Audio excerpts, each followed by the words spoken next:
Tersangka pembunuhan balita MT dan IM adalah pasangan yang baru saja menikah siri dengan status duda dan janda. Pasangan pengantin baru ini tinggal di Gang Mawar, Dusun Plompang, Desa Tanggul Angin sekitar 50 meter dari rumah korban. Di mata tetangganya, MT dikenal tidak sering bermasyarakat, namun rajin beribadah.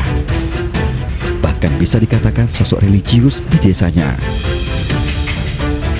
Namun sejak cerai dengan istri sebelumnya, MT berubah, makin pendiam dan makin jarang keluar rumah. Duda. Berapa kali sudah menikah? 4 kali. 4 kali. Itu sebenarnya kerja apa? Kalau itu, Iya.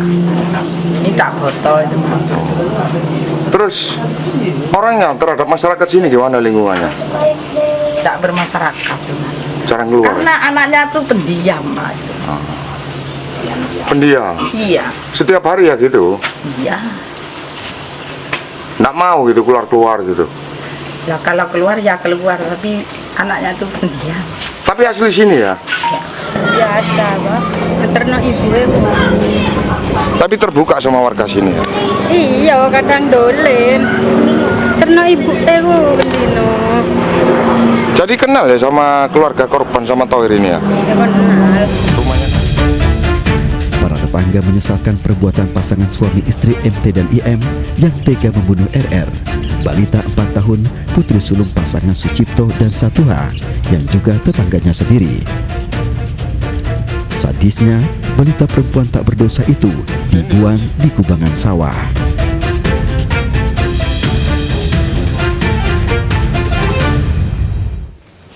Bagaimana perkembangan kasus pembunuhan sadis balita di Pasuruan, Jawa Timur, dan apa motif pelaku dengan tega melakukan pembunuhan sadis tersebut? Sudah bersama kami AKBP Rofik Rifto Himawan, Kapolres Pasuruan. Juga sudah bergabung bersama kami Cassandra Putranto, psikolog. Selamat sore Pak Rofik dan Mbak Cassandra. Selamat sore. Baik. Saya ke Pak Rofik terlebih dahulu. Pak Rofik, apakah ada temuan terbaru dari pemeriksaan kedua tersangka? Sementara kita hanya fokus untuk bagaimana pemenuhan alat bukti yang kemarin kita sudah dapatkan ada 2 alat bukti kuat bahwa 2 orang yang merupakan pasangan suami istri adalah pelaku pembunuhan juga pemerkosaan terhadap anak di bawah umur, dan kita juga menemukan bukti material bahwa terjadi perampokan karena ada barang dari korban yang diambil dan kita temukan di rumah tersangka.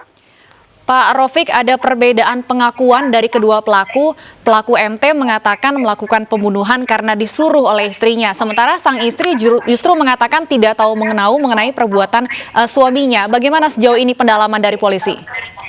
Ya, saya rasa kita tidak perlu berpolemik kaitan dengan pengakuan tersangka, Mbak. Karena dalam rujukan hukum acara kita menyampaikan bahwa cukup dengan 2 alat bukti maka penyidik berhak untuk mengajukan kasus ini ke pengadilan, dan pengakuan tersangka bisa kita abaikan, nanti kita uji materi di proses persidangan. Baik, untuk pasal apa saja yang akan dikenakan kepada kedua pelaku?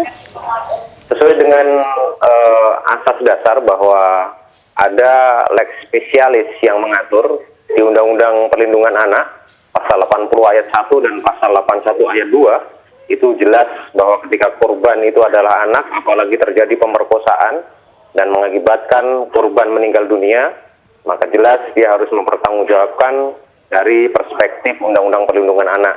Dalam hal ini juga kita melihat secara material bahwa tersangka ini memiliki rencana untuk menghabisi korban sehingga kita pasang pasal 480 KUHP, dan kita juga bisa membuktikan bahwa ada barang berharga milik korban yang diambil sehingga unsur perampokan itu juga masuk. Kita pasang pasal 365 KUHP. Untuk pelaku IM yang merupakan istri, apakah ada perbedaan pasal yang dikenakan, Pak Rofik? Iya, untuk IM kita fokus ke 340 dan pasal 365. Namun untuk Undang-Undang Perlindungan Anaknya tetap kita pasangkan yang bersangkutan hanya di penyertaan saja. Baik, saya ke Mbak Cassandra. Mbak Cassandra, ini pelaku keduanya merupakan tetangga korban, bahkan pelaku MT diduga melakukan pemerkosaan sebelum membunuh korban. Seperti apa analisa Anda terhadap kondisi psikologis pelaku? Sayang sekali untuk seorang psikolog bisa memberikan pendapat harus ada pemeriksaan. Nah, kita kan baru melihat, mendengar berita-berita, tentu tidak bisa disampaikan kondisi psikologis bersangkutan tanpa melakukan pemeriksaan psikologis. Baik, Mbak Cassandra, kalau melihat tadi pengakuan dari kedua pelaku yang berbeda, suami mengatakan disuruh oleh istrinya melakukan pembunuhan, sementara istrinya yang masih berusia 19 tahun juga mengatakan tidak tahu mengenai perbuatan pembunuhan dan pemerkosaan yang dilakukan sang suami. Apakah ini memang reaksi yang wajar dilakukan oleh pelaku untuk berusaha membela diri atau bagaimana analisa Anda, Mbak Cassandra? Sekali lagi, karena tidak ada pemeriksaan, tentu akan sulit ya melakukan analisa. Yang jelas, ketika ada korban meninggal, itu seorang psikolog, terutama psikolog forensik, bisa melakukan semacam autopsi psikologi untuk mengetahui kondisi psikologi korban semasa hidupnya, lalu kemudian juga mengembangkan criminal profiling untuk mengetahui profil kriminal dari tersangka pelakunya. Tapi dalam hal ini tersangka pelaku kan ada dua, satu yang melakukan, satu istrinya. Nah, dalam hal ini yang bisa disampaikan tentu saja harus ada pemeriksaan menyeluruh terhadap dua orang tersebut. Yang jelas pasti ada motif, ya. Nah, motif inilah yang harus kita gali dan kita buktikan bahwa memang ada peran dari istri.